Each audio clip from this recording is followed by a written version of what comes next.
subscribe and hit the bell. I sit here in the quiet solitude of my small apartment, the memories of my family etched into the walls around me. My name is Jonathan, and I want to share the story of how I lost my family to a terrible illness. It's a story that has left me forever changed, marked by sorrow and the emptiness of loss. It started innocently enough, with a cough that seemed no different from any other. My wife, Rachel, and our two young children, Olivia and Ethan, were full of life and dreams, their laughter filling our home with warmth and joy. We thought it was a passing cold, a minor inconvenience that would soon fade away. Little did we know that this cough was just the beginning, a warning sign of the devastating storm that was about to engulf our lives. Days turned into weeks, and that simple cough turned into something far more sinister.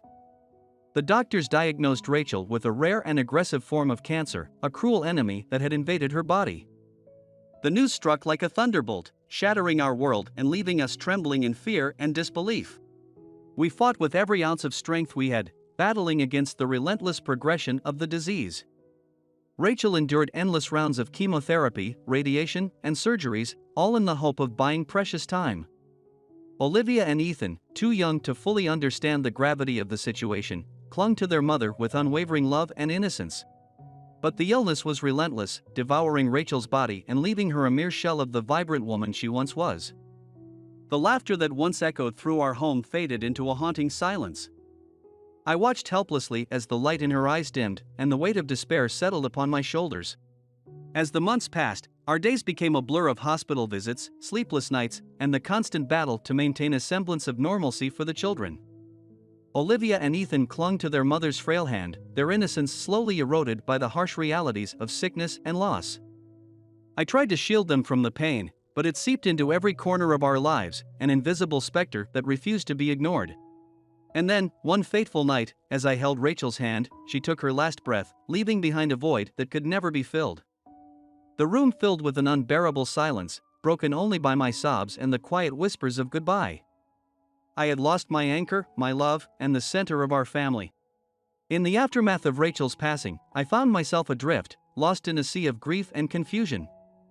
Olivia and Ethan became shadows of their former selves, their laughter silenced, their innocence shattered. The illness had stolen their mother and, in some ways, their childhood too.